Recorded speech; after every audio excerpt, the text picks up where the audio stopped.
గౌరవనీయులు దైవజనులు reverend CL Johnson గారికి, అలాగే దైవజనులు రెవరెండ్ పాల్ మార్కా గారికి నా ప్రత్యేకమైన వందనాలు. మరి దైవజనులు దేవుని పరిచర్యలో సుదీర్ఘంగా ఎన్నో సంవత్సరాలు ప్రభు చేత వాడబడుతున్నటువంటి దైవ సేవకులతో ఈరోజు సహవాసం చేయడం దేవుడు నాకు ఇచ్చిన భాగ్యంగా ఎంచుకుంటూ ఉన్నాను. అలాగే మన చర్చ్ ప్రెసిడెంట్ గారు దీపక్ కుమార్ గారికి, అలాగే వైస్ ప్రెసిడెంట్ గారు మిసెస్ సుజాత వెస్లీ గారికి, కమిటీ వారికి, అలాగే స్త్రీల సమాజం వారికి, వచ్చిన వారందరికీ కూడా నా హృదయపూర్వక వందనాలు. Thank you for giving me an opportunity to serve you, to expose God's word to you. దేవుని వాక్యాన్ని మీతో పంచుకోవడానికి, మీకు పరిచర్య చేయడానికి ప్రభు నాకు ఇచ్చిన కృపగా నేను భావిస్తున్నాను. అన్యజనుల నుండి రక్షించబడి విగ్రహారాధనలో నుండి ప్రభు నన్ను ప్రత్యేకపరుచుకుని తన సేవలో నడిపిస్తున్న విధానాన్ని బట్టి ప్రభుకి నేను ఎల్లవేళలా కృతజ్ఞుడను. దేవునితో సహవాసం చేయడం మన జీవితాలకు ఎంతో ఆశీర్వాదకరం. ప్రాముఖ్యంగా ఈ లెంట్ డేస్లో, హోలీ వీక్లో దేవుని కొరకు కొంత సమయాన్ని ప్రతిష్ఠించి ప్రత్యేకపరిచి ప్రభుని సేవించడం, దైవ వాక్యాన్ని ధ్యానం చేయడం, దేవునితో సాంగత్యం చేయడం, ప్రార్థనలో బలపడడం అనేది మనందరికీ ఎంతో ఆశీర్వాదకరమైన విషయం. క్రీస్తు రాకడ లేఖనములో ప్రాముఖ్యమైన సిద్ధాంతం. క్రొత్త నిబంధనలో క్రీస్తు రాకడ గురించి 300 సార్లకు పైబడి ప్రస్తావించబడింది. యేసుక్రీస్తు వారి రాకడ అక్షరార్థమైనది, శరీర సంబంధమైనటువంటి కార్యం. శిష్యులు పరలోకానికి ఆయన ఆరోహణమై వెళ్ళేటప్పుడు ఎలాగూ ఆయనను చూశారో అదే రీతిగా యేసుక్రీస్తు వారు మరలా రెండవ రాకడలో అలాగే ఈ భూమి మీదకు రాబోతున్నాడు. ఆయన తన ప్రజలను ఆదరించడానికి, తనతో పాటు తండ్రి యొద్ద ఉండడానికి, వారిని తీసుకుని వెళ్ళడానికి యేసుక్రీస్తు వారి లోకానికి రాబోతున్నాడు. యేసు రాకడ ప్రతి విశ్వాసికి సంతోషకరమైన నిరీక్షణ కలుగు చేస్తుంది. కారణం ఏంటంటే, ఈ క్షయమైన దేహాన్ని విడిచి అక్షయతను ధరిస్తాం. ఈ మర్త్యమైన దేహాన్ని విడిచి అమర్త్యమైనటువంటి దేహాన్ని ధరిస్తాం.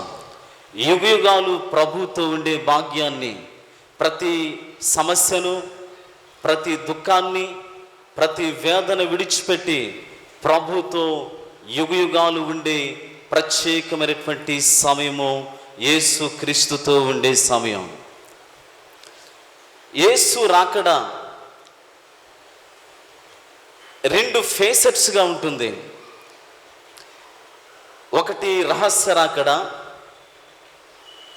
సంఘాన్ని ఆయన తీసుకుని వెళ్ళడానికి, రక్షించబడి మారు మనసు పొంది యేసునందు విశ్వాసం ఇచ్చిన వారందరూ కూడా they will caught up in the mid-air at the time of the rapture.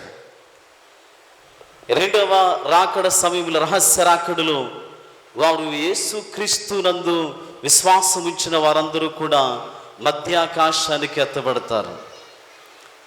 బహిరంగ రాకడ,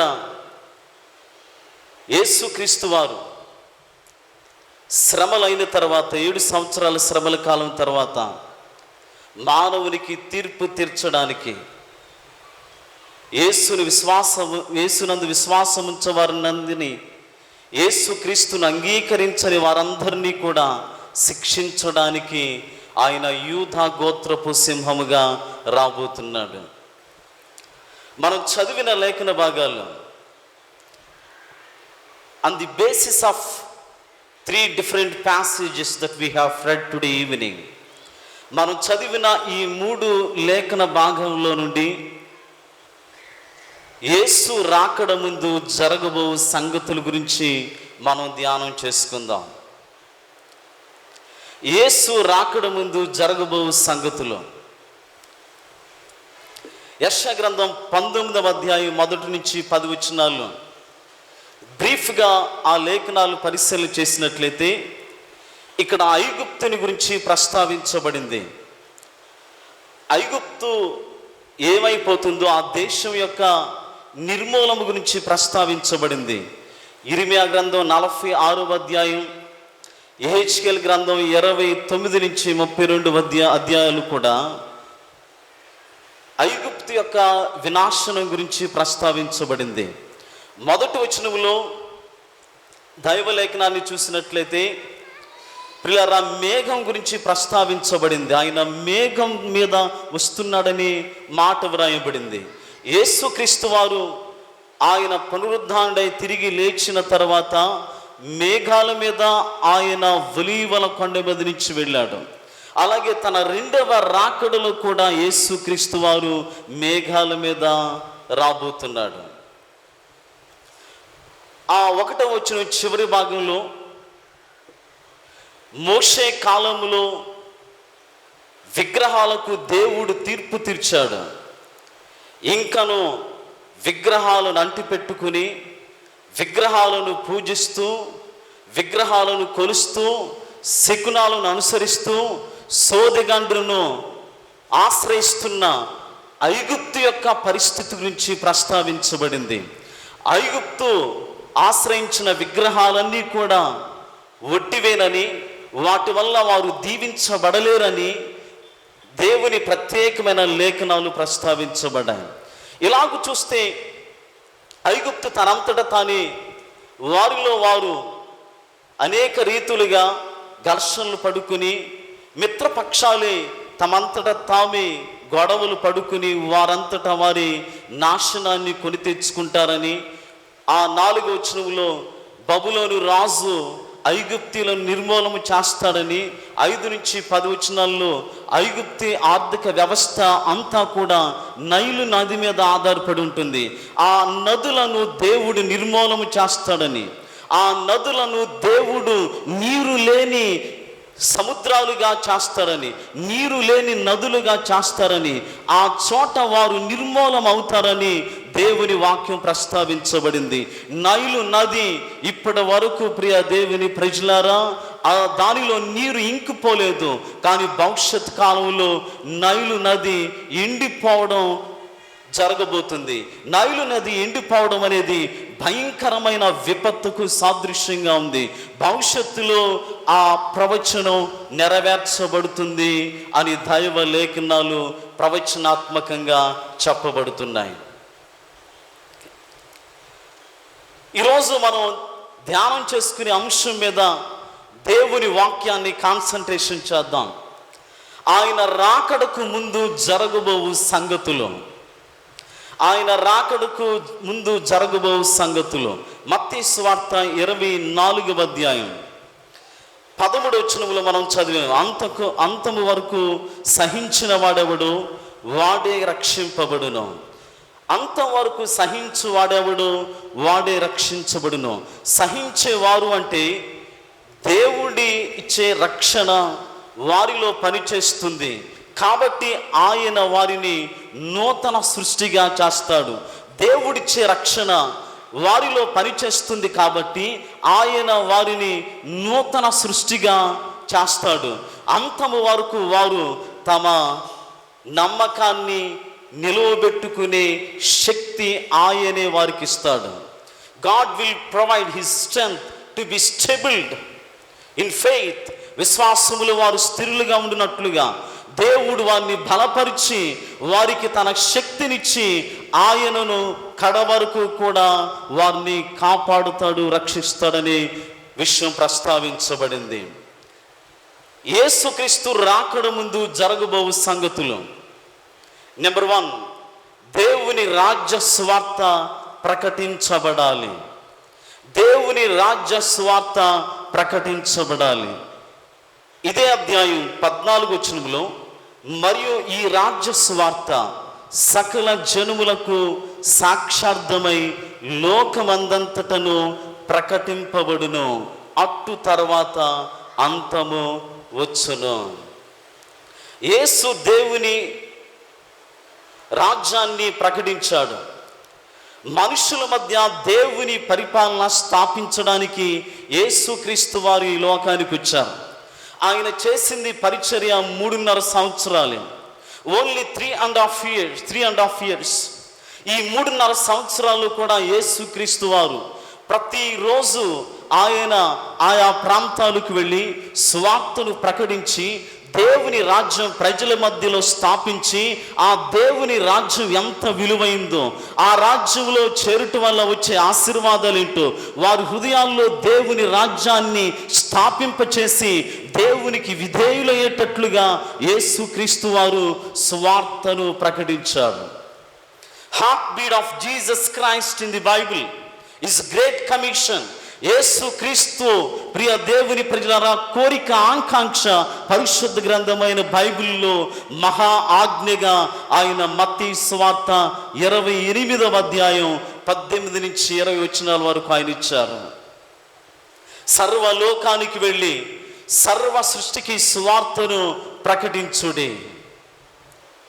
సర్వలోకానికి వెళ్ళి సర్వ సృష్టికి సువార్తను ప్రకటించాలి. ప్రజలను శిష్యులుగా చేయాలి. తండ్రి, కుమార, పరిశుద్ధాత్మ నామములో వారికి బాప్తిస్మం ఇవ్వాలి.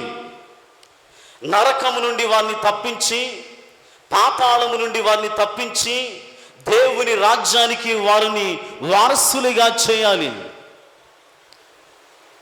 యేసుక్రీస్తు ప్రకటించిన ఆ సువార్త, అపోస్తులు ప్రకటించిన ఆ సువార్త, చర్చి ఫాదర్స్ ప్రకటించిన ఆ సువార్త ఈనాడు దేవుడు మనకిచ్చాడు. We are privileged to have gospel in our hands. మన చేతుల్లో దేవుని వాక్య సువార్త అనేది ఉంచబడడం దేవుడు మనకిచ్చిన మహా ఉన్నతమైన భాగ్యం. ఈ సువార్త కొరకి అనేకులు తమ ప్రాణాలను త్యాగం చేశారు. తమ జీవితాలను త్యాగం చేసి, కుటుంబాలను విడిచి, బంధువులను విడిచి, దేశాలను విడిచి, సరిహద్దులు దాటి దేవుని సువార్త కొరకై తమ ప్రాణాలను త్యాగం చేశారు. ఈనాడు సువార్త ఎక్కడ ప్రకటించబడుతుంది? సంఘాలలోనే సువార్త ప్రకటించబడుతుంది. దేవుని ఎరిగిన వారి మధ్యనే సువార్త ప్రకటించబడుతుంది. దేవుని వాక్యాన్ని విన్నవారి మధ్యనే వాక్యం ప్రకటించబడుతుంది. కానీ ప్రపంచంలో 200 కోట్ల మంది ప్రజలు, they never had the gospel even single time. వారు ఒక్కసారి కూడా దేవుని సువార్తను, యేసుని గురించి వినలేదు. సువార్త వినని దేశాలు, ప్రాంతాలు, జాతులు అనేకమైనవి ఉన్నాయి. 6,000 మంది రోజుకు యేసుని ఎరగకుండా క్రీస్తుని ఎరుగక మరణిస్తూ ఉన్నారు. వారందరికీ సువార్త ప్రకటించవలసిన భారం ప్రభు మన మీద పెట్టాడు. 95% క్రిస్టియన్ ఆర్గనైజేషన్స్, క్రైస్తవ సంస్థలు, క్రైస్తవ సంఘాలు క్రైస్తవుల మధ్యనే పనిచేస్తున్నారు. క్రైస్తవుల మధ్యనే ధనాన్ని ఖర్చు పెడుతున్నారు. కానీ దేవుని ఎరుగని ప్రజల పరిస్థితి ఏంటి? సువార్త వినని ప్రాంతాల పరిస్థితి ఏంటి? వారు కూడా దేవుని చేత సృష్టించబడ్డారు కదా. వారు దేవుని స్వరూపమందు, దేవుని పోలిక చొప్పున నిర్మించబడిన వారే కదా. యేసయ్య ఆలస్యం చేయడానికి వాళ్ళ ఏకైక కారణం, లోకమందంతటా సువార్త ప్రకటించబడాలి.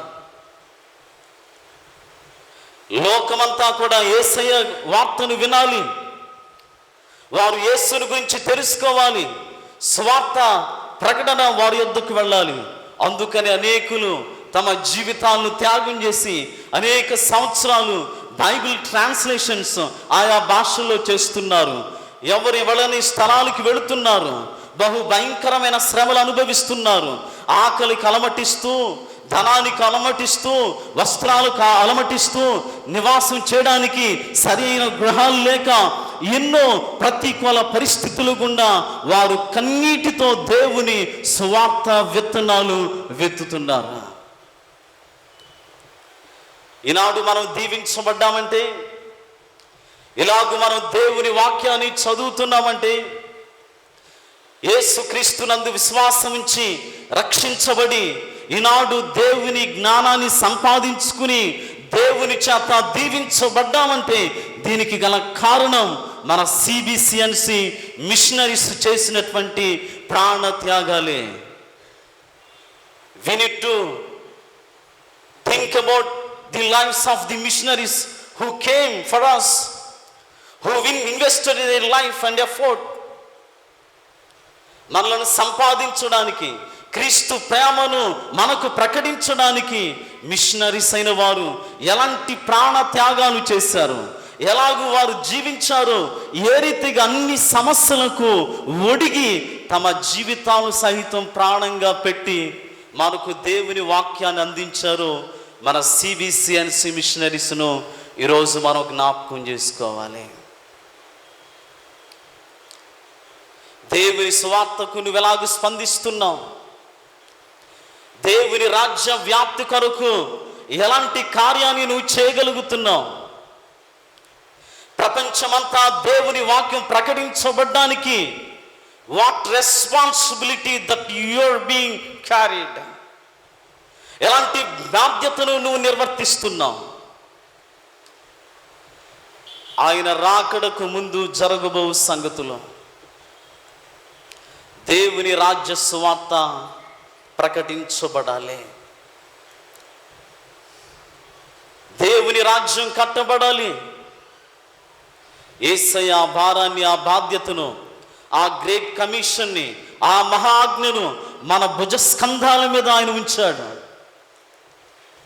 పరిస్థితులు ఏవైనా, పరిస్థితులు విభిన్నంగా ఉన్నా, శ్రమలు ఎదురైనా, కష్టాలు ఎదురైనా, వేదన ఎదురైనా దేవుని సువార్త పరిచర్య చేయడానికి, ఆయన రాజ్య వ్యాప్తిని కట్టడానికి మన జీవితాలను త్యాగం చేయాలి. క్రైస్తవ సంఘం అనేది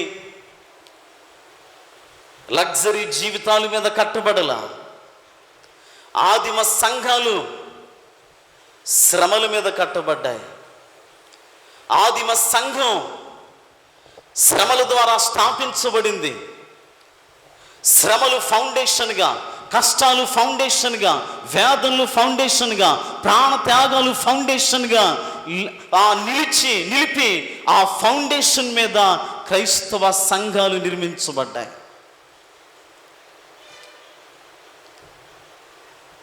ఆయన రాకడకు ముందు జరగబో సంగతులు దేవుని రాజ్య సువార్త ప్రకటించబడాలి.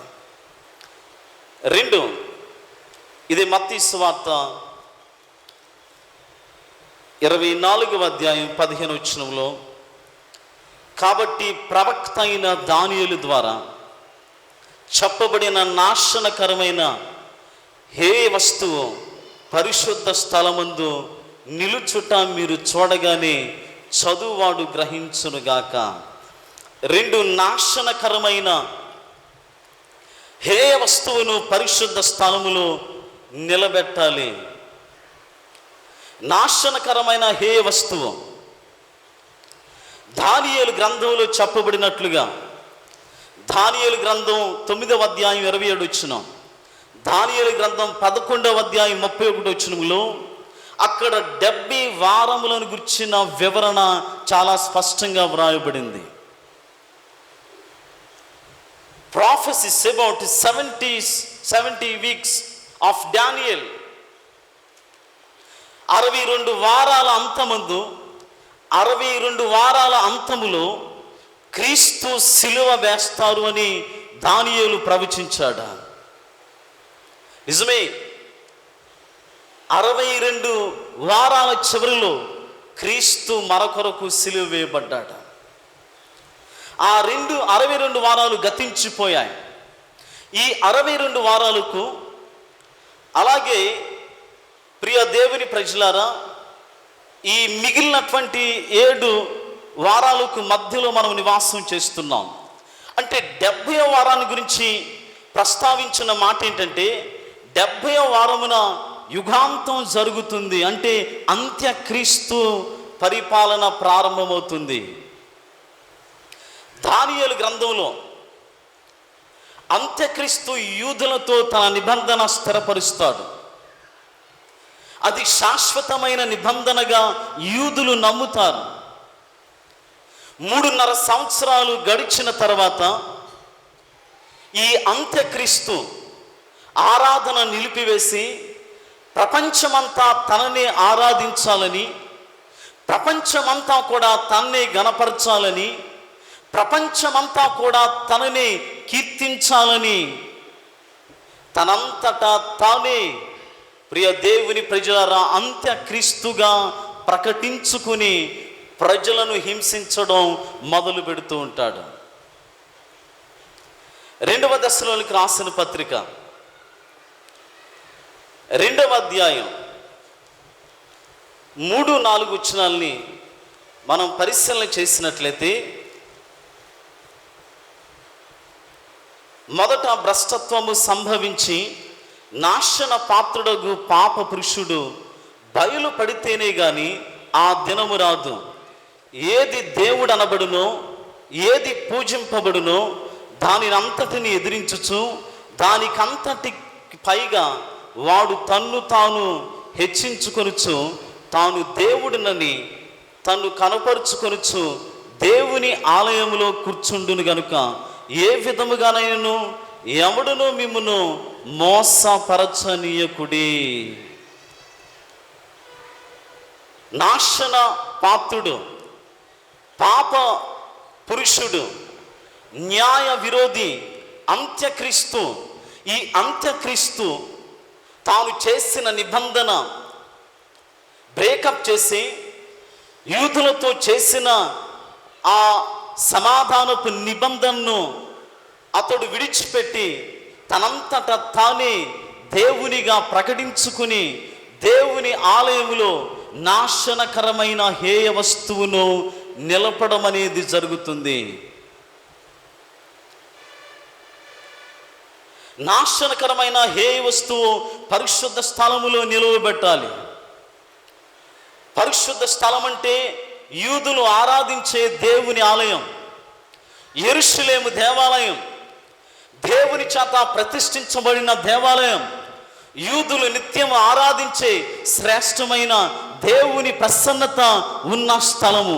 ఈ స్థలములో అంత్యక్రీస్తు 3.5 సంవత్సరాల తర్వాత ఆయనే తానే ఆ దేవాలయములో నిలబడతాడని, దేవాలయములో నిలువబడి తానే దేవుడినని ప్రకటిస్తాడని దైవ లేఖనాలు సెలవిస్తున్నాయి. అప్పటి వరకు యూదులకు నిద్రమత్తు గల మనస్సు దేవుడిచ్చాడు. అప్పటి వరకు యూదులైన వారు యేసు క్రీస్తును విశ్వసించలేరు. యేసయ్య ముందుగా వచ్చాడని, ఆయన వారి కొరకు మరణించాడని, ఆయన వారి నిమిత్తము ఈ లోకములో జీవించి వారి కొరకై ప్రత్యేకంగా తన జీవితాన్ని సమర్పించుకోవడానికి వచ్చిన దేవాతి దేవుడని ఆయనను ఎరుగని స్థితిలో, నిద్రమత్తు కలిగిన స్థితిలో యూదులు నేటికి నివాసం చేస్తున్నారు. 70వ వారం దేవుని వాక్యం సెలవిస్తుంది, ఈ 7 సంవత్సరాల కాలంలో ప్రియ దేవుని ప్రియులారా అంత్యక్రీస్తు పరిపాలన బహు భయంకరంగా ఉండబోతుంది. మొదట శాంతితో స్థాపించిన నిబంధన తదుకది మహాశ్రమగా మార్చబడుతుంది. ప్రజలు, యూదులైన వారు హింసించబడతారు. అనేక రీతులుగా దేవుని సాన్నిధ్యంలో తన ప్రజలు అనేక ఇరుకులు, ఇబ్బందులు ఎదుర్కొంటారు. అలాగే మత్తయి సువార్త 24వ అధ్యాయంలో మనం ప్రత్యేకంగా చూసినటువంటి ఈ మాట మరొకసారి చదువుదాం. 15 వచనములు. కాబట్టి ప్రవక్త అయిన దానియేలు ద్వారా చెప్పబడిన నాశనకరమైన హేయ వస్తువు పరిశుద్ధ స్థలమందు నిలుచుట మీరు చూడగానే ప్రియులారా, అప్పుడు యూదులు తెలుసుకుంటారు యేసుక్రీస్తు ముందుగానే వచ్చాడని, అనేక ప్రవచనాలు ఆయన గురించి నెరవేర్చబడ్డాయని, ఆయన ఆదిలోనే తమ కొరకు ఈ లోకానికి వచ్చి ఆయన మరణించి తిరిగి లేచాడని, ఆ మెస్సయ్య నిజమైన దేవుడని, యేసుక్రీస్తు వారే నిజమైన రక్షకుడని వారు గుర్తెరిగి యేసును ఆశ్రయించడం, ఆయనను అంగీకరించడం ప్రారంభిస్తారు. ఈ ప్రత్యేకమైన 16 వచనంలో యూదయలో ఉండువారు కొండలకు పారిపోవలెను, మిద్దె మీద ఉండువాడు తన ఇంటిలో నుండి ఏదైనా తీసుకుని పోవుటకు దిగకూడదు. ఇవన్నీ కూడా అంటే 70వ సంవత్సరంలో యెరూషలేము మందిరం టైటస్ చేత నిర్మూలము చేయబడింది. ఈ నిర్మూలము చేయబడినప్పుడు ప్రజలు, యూదులైన వారు యోర్దాను అవతల ఉన్న కొండలకు వారు పారిపోయారు. టైటస్ ద్వారా అనేక నెలలు ముట్టడి వేయబడిన యెరూషలేము పట్టణం, టైటస్ ద్వారా నిర్మూలము చేయబడిన దేవుని మందిరం, ఆ నిర్మూలము చేయబడుతున్న సమయంలో యూదులైన వారు యోర్దాను అవతల ఉన్న కొండలకు వారు పారిపోయారు. దేవుని రాకడ సమయంలో కూడా వారు ఆ విధంగానే పారిపోతారు. భూమి మీద శ్రమలు విస్తరిస్తున్నప్పుడు, ఆ విస్తరిస్తున్న శ్రమల ద్వారా ప్రజలు భయభ్రాంతులైపోతారు. అలాగే 20వ వచనంలో అప్పుడు మహాశ్రమ కలుగును గనుక మీరు పారిపోవుట చలికాలమందైనను విశ్రాంతి దినమందైనను సంభవింపకుండవలని ప్రార్థించుడి.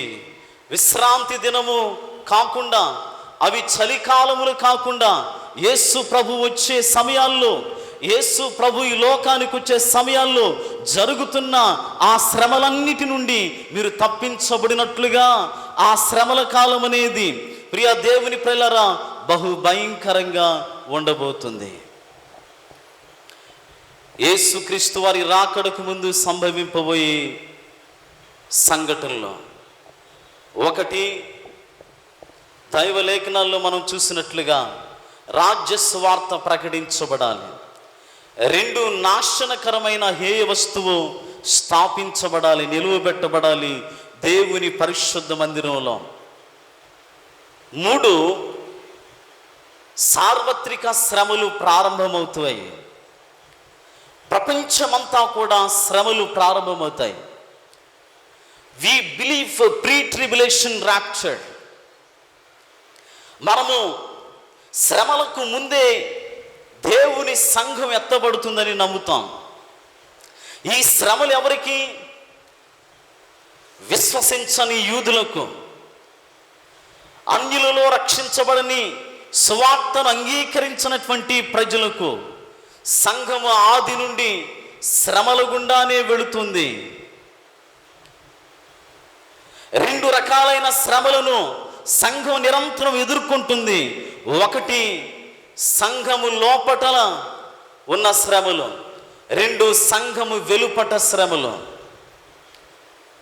సంఘము లోపల విభిన్నమైన బోధలతో, విభిన్నమైన సిద్ధాంతాలతో, ఒకరేడల ఒకరు ఐక్యత లేక, ఒక సిద్ధాంతానికి మరొక సిద్ధాంతానికి సరైన సంబంధము లేక, దేవుని వాక్య విషయంలో ఆ సంఘాలలో అనేకమైన వ్యత్యాసాలు, విభేదాలు వల్ల శ్రమలు దేవుని ప్రజలు ఎదుర్కొన్నారు.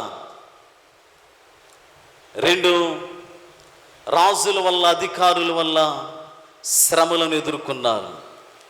శ్రమలు సార్వత్రిక శ్రమలు, ప్రపంచమంతా కూడా శ్రమలు కలుగుతాయి. అందుకని ప్రకటన గ్రంథంలో 7 ముద్రల గురించి, 7 బోరల గురించి, 7 పాత్రల గురించి ప్రస్తావించబడ్డాయి. ఈ 7 ముద్రలు, ఈ 7 బోరలు, ఈ 7 పాత్రలు కూడా ఈ భూమి మీద జరగబోయే శ్రమలను సూచిస్తున్నాయి. నిజమే, ఆ సమయం ఎలా ఉండబోతుంది? బహు భయంకరంగా ఉండబోతుంది. ఒకరికొకరి సమాధానం ఉండదు, శాంతి ఉండదు. మరణించడానికి ప్రజలు మరణాన్ని వెతుకుతారు, కానీ మరణం వారికి దూరం అవుతుంది. ప్రజలు దేవుని చేత శిక్షించబడి, దేవుని ఉగ్రత వారి మీద కుమ్మరించబడి, సమాధానము లేక, నెమ్మది లేక, శాంతి లేక వారు బహు భయంకరమైన పరిస్థితులు గుండా వెళతారు. యేసుక్రీస్తు రాకడకు ముందు జరగబోయే ఈ సంఘటనలన్నీ కూడా ప్రకటన గ్రంథంలో చాలా స్పష్టంగా వ్రాయబడ్డాయి. ప్రియ దేవుని ప్రజలారా, ఆ సమయాల్లో ప్రజలు కొండలకు పారిపోతారంట.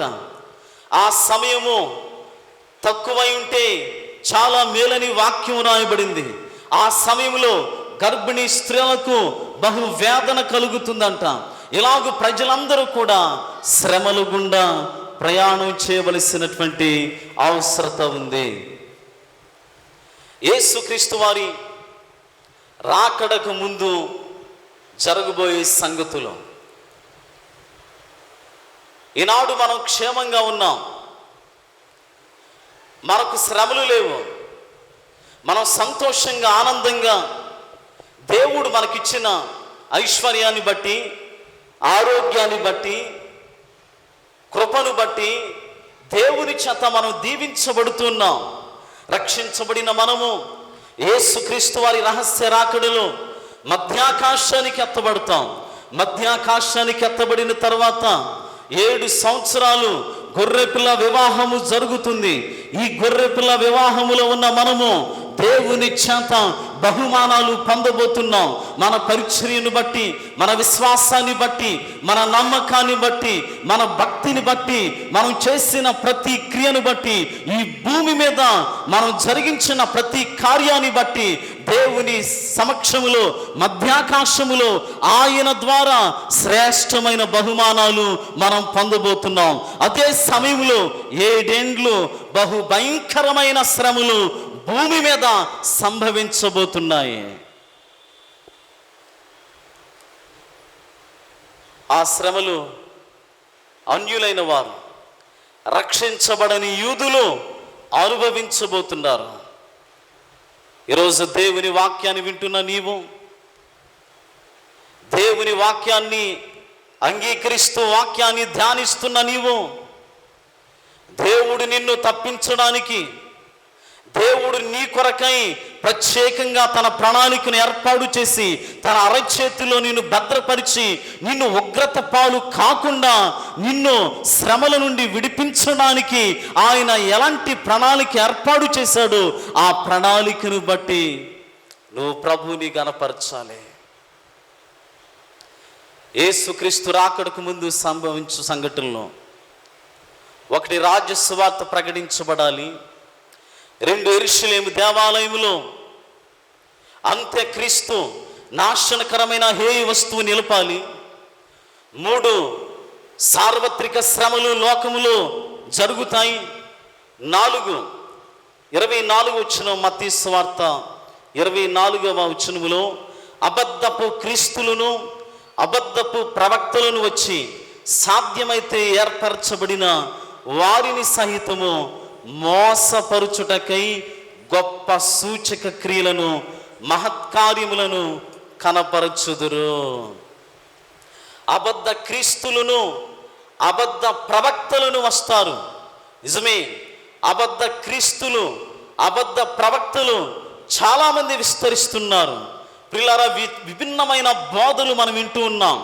ఈ లోకములో ప్రజలు తమకిష్టమైనటువంటి బోధను ఏర్పాటు చేసుకుని, సిద్ధాంతాన్ని ఏర్పాటు చేసుకుని, సిద్ధాంతాలను కల్పించి అవే దైవ బోధలని, అవే దైవ బోధలుగా ప్రకటిస్తూ సత్యవాక్యాన్ని వక్రీకరించు దేవుని వాక్యానికి విభిన్నమైన బోధలు ఈనాడు క్రైస్తవ సంఘాలలో ప్రారంభమయ్యాయి. ఈ మధ్య కాలంలోనే సిలువ బొట్టు, ఒకటి ప్రారంభమైంది. లోకంలో ఉన్న ఆచారానికి బదులుగా, పద్ధతికి బదులుగా సిలువ బొట్టు పెట్టుకుంటే తప్పేంటి? అలాగే స్పష్టత కోనేరులు ఆయా స్థలాల్లో దేవుని వాక్యానికి వ్యతిరేకమైన బోధలు మన చుట్టూ ఉన్నాయి. కానీ దేవుడు బాప్టిస్ట్ సంఘాలకు ఇచ్చిన కృప ఏంటంటే దేవుని వాక్యాన్ని ఉన్నది ఉన్నట్టుగా బోధించడం. వాక్యం ఏ వివరిస్తుందో, సత్యం ఏ ప్రకటిస్తుందో ఆ సత్యాన్ని ప్రకటించడం. 2వ దశలోనికి రాసిన పత్రిక 2వ అధ్యాయం 9వ వచనం నుండి కొన్ని వచనాలను మనం చూసినట్లయితే అక్కడ ప్రత్యేకంగా అబద్ధ బోధల గురించి ప్రస్తావించబడింది. నశించున్నవారు తాము రక్షింపబడుటకై సత్య విషయమైన ప్రేమను అవలంబింపకపోయిరు గనుక వారి రాక అబద్ధ విషయమైన సమస్త బలముతోనూ నానా విధములైన సూచక క్రియలతోనూ మహత్కార్యములతోనూ దుర్నీతిని పుట్టించు సమస్త మోసముతోనూ నశించుచున్న వారిలో సాతాను కనపరుచు బలమును అనుసరించియుండును. ఇందుచేత సత్యమును నమ్మక దుర్నీతి యందు అభిలాష గల వారందరూ శిక్షావిధి పొందుటకై అబద్ధమును నమ్మునట్లు మోసము చేయు శక్తిని దేవుడు వారికి పంపుచున్నాడు. ప్రియులారా, ఈ అబద్ధ బోధకులు మహత్కార్యాలు చేస్తారంట, సూచక క్రియలు చేస్తారంట, అద్భుతాలు చేస్తారంట, దేవునికి వ్యతిరేకమైన మోసకరమైన బోధలు వారు చేస్తారంట. కారణం ఏంటంటే అపవాది వారిని బంధించి వారిని స్వాధీనపరుచుకుని వారిని బలపరిచి ఆ విధంగా వాడుకుంటుంది. ప్రియ దేవుని ప్రజలారా, మోసము చేయు శక్తిని దేవుడు వారికి అనుగ్రహించాడంట. అబద్ధ బోధలు క్రైస్తవ సంఘాన్ని నిర్మూలన చేస్తున్నటువంటి అబద్ధ బోధలు, సత్యానికి విభిన్నమైన బోధలను మనం ఏమాత్రం కూడా అంగీకరించకూడదు. యేసుక్రీస్తు రాకడకు ముందు అబద్ధ బోధలు, అబద్ధ ప్రవక్తలు వస్తారు. వారిని జాగ్రత్తగా కనిపెట్టాలి. అవసరమైతే ఏర్పరచబడిన వారిని సైతము వారు పాడు చేసి, తమ భక్తిని పాడు చేసి దేవునికి వ్యతిరేకమైనటువంటి బోధనలో వారు నడిపిస్తారంట. ఈరోజు సత్యవాక్యాన్ని మనం బోధిస్తున్నాం. సత్యవాక్యం దైవజనుల ద్వారా మీకు ప్రకటించబడుతుంది. అనేక సంవత్సరాల అనుభవం కలిగి సేవా పరిచర్యలో, బైబిల్ కాలేజీ కళాశాల పరిచర్యలో అనేక దశాబ్దాల అనుభవం కలిగిన దైవజనులు మీతో ఉండి మీకు సువార్తను అందిస్తున్నారు. వారు అందిస్తున్న సువార్త విశేషమైనది, శ్రేష్టమైనది, దేవుని వాక్యానుసారమైనది. ఆ వాక్యాన్ని మీరు అంగీకరించి, ఆ వాక్యాన్ని మీ హృదయంలో చేర్చుకుని సత్యవాక్యములో నిలబడుటకు మిమ్ములను మీరు స్థాపించుకోండి. యేసుక్రీస్తు రాకడకు ముందు అబద్ధ క్రీస్తులను, అబద్ధ ప్రవక్తలను వస్తారు. చివరిదిగా 5వ మాటను మనం చూసి ముగింపులోకి వాక్యాన్ని తీసుకుని వద్దాం. ఇదే మత్తయి సువార్త 24వ అధ్యాయం 27-28 వచనాల్లో మెరుపు తూర్పున పుట్టి పడమటి వరకు ఎలాగూ కనబడునో అలాగే మనుష్య కుమారుని రాకడియు నుండును. పీనుగు ఎక్కడ ఉండునో ఉన్నదో అక్కడ గెద్దలు పోగవును. పీనుగు ఎక్కడ ఉన్నదో అక్కడ గద్దలు పోగవును. ఇది క్రీస్తు తిరిగి వచ్చే సమయంలో ప్రపంచ దేశాలన్నిటినీ కూడా క్రీస్తు అనగద్రొక్కి ప్రపంచంలో ఉన్న రాజులందరినీ కూడా యేసుక్రీస్తు వారు ప్రియ దేవుని ప్రజలారా నిర్మూలన చేసి దేవునికి వ్యతిరేకంగా ఉన్న రాజులందరినీ కూడా నాశనము చేసి ఆయనే రాజుగా, ఆయనే ఏకైక రాజుగా ఏలుబడి చేయడానికి సాదృశ్యంగా ఉంది. ప్రకటన గ్రంథం 19వ అధ్యాయం 17-18 వచనాల్లో కూడా భూరాజులను యేసుక్రీస్తు వారు ఎలాగూ నిర్మూలన చేస్తారు, తన దూతల ద్వారా ఎలాగూ వారిని నాశనం చేస్తాడో ప్రస్తావించబడింది. భూరాజుల సైన్యముల వినాశనం అనేది జరగబోతుంది. భూలోకములో ఉన్న రాజుల వినాశనం అంత్యకాలంలో జరగబోతుంది. అదే ఈ మాట ఇక్కడ ప్రస్తావించబడింది. ప్రియ దేవుని పిల్లరా, పీనుగు ఎక్కడ ఉండునో అక్కడ గెద్దలు ఉంటాయి. అంటే రాజులందరూ కూడా ఏకముగా నిర్మూలమవుతారు. ఏకైక చక్రవర్తి యేసుక్రీస్తు వారు పరిపాలన ప్రారంభిస్తారు. ఇవన్నీ కూడా క్రీస్తు రాకడకు ముందు జరగబోయే సంఘటనలే. స్వార్థ వ్యాపించబడ్డం, అలాగే నాశనకరమైన హేయ వస్తువు స్థాపించబడ్డం, సార్వత్రిక శ్రమలు ప్రారంభమవడం, అబద్ధ క్రీస్తులు అబద్ధ ప్రవక్తలు భూలోకములో విస్తరించడం, భూరాజుల సైన్య వినాశనం అనేది జరగడం, ఇవన్నీ కూడా యేసయ్య వచ్చే ముందు జరగబోయే సంఘటనలు. What does the church do about all these things? ఈ విషయాల గురించి సంఘం ఏం చేయాలి? సంఘం ఎలాగూ దేవుని మాటకు లోబడాలి? దశలోనికి రాసిన పత్రిక 5వ అధ్యాయంలో మనం చదివాం, క్రీస్తు దొంగ వలె వస్తాడని, క్రీస్తు రాకడ ఎప్పుడు ఎలా వస్తుందో తెలియదని, గర్భిణీ స్త్రీ ప్రసవ వేద పడినట్లుగా యేసయ్య రాకడ ఉంటుందని, మనము పగటి వారం కాబట్టి రాత్రిని విడిచిపెట్టి, రాత్రి సంబంధమైన క్రియలను విడిచిపెట్టి దేవునికి మనల్ని మనం సమర్పించుకోవాలని లేఖనాలు సెలవిస్తూ ఉన్నాయి. వెలుగు యేసయ్య రక్తమునకు సాదృశ్యంగా ఉంది.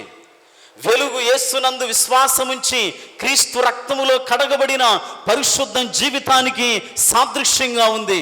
యేసయ్య పాపములో నుండి మనలను విడిపించి, చీకటి క్రియల నుండి విడిపించి ఆయన వెలుగులోనికి మనల్ని నడిపించింది. యేసయ్య సన్నిధిలో మనం నిద్రమత్తులము కాక మెలకువగా ఉండి నిరంతరము క్రీస్తు కొరకు ఎదురు చూడాలని. మొదటి దశలోనికి రాసిన పత్రిక 5వ అధ్యాయం 6-7 వచనాల్లో మనం చూసినట్లయితే, కావున ఇతరుల వలె నిద్రపోక మెలకువగా ఉండి మత్తులము కాక ఇందుము. నిద్రపోవారు రాత్రివేళ నిద్రపోవుదురు, మత్తుగా ఉండువారు రాత్రివేళ మత్తుగా ఉందురు. నిద్రపోయేవారు రాత్రివేళ నిద్రపోతారంట, మత్తుగా ఉండేవారు రాత్రివేళ మత్తుగా ఉంటారంట. ఇది చీకటి జీవితానికి, చీకటి క్రియలకు సాదృశ్యంగా ఉంది. రోమా పత్రిక 13వ అధ్యాయం 13-14 వచనాల్లో అల్లరితో కూడిన ఆట పాటలను విడిచిపెట్టి, సమస్త దుష్టత్వాన్ని విడిచిపెట్టి, శరీర క్రియలను విడిచిపెట్టి క్రీస్తును మీరు ధరించుకొని పవిత్రమైన జీవితాన్ని కలిగి ఉండండి. యాలయనగా మీరు క్రీస్తును ధరించుకున్నవారని దైవ లేఖనాలు సెలవిస్తున్నాయి. యేసయ్య రాకడ ఉందని, ఆయన త్వరలో రాబోతున్నాడని, ఆయన రాజులకు రాజుగా తన రాజ్యాన్ని స్థాపించబోడానికి వస్తున్నాడని మనం వింటూ ఉన్నాం. ఆయన వస్తున్నాడు కాబట్టి మనం ఎలా ఉన్నాం? ఆయన రాబోతున్నాడు కాబట్టి మనం ఎలాగూ జీవిస్తున్నాం? Are we ready to face second coming of Jesus Christ?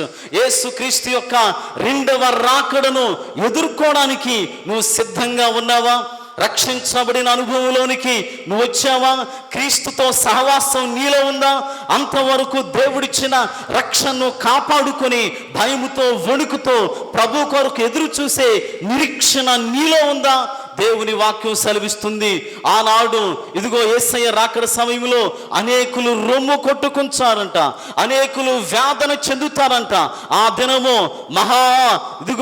మహా ఉగ్రత దినముగా ఉండబోతుందని లేఖనాలు సెలవిస్తున్నాయి.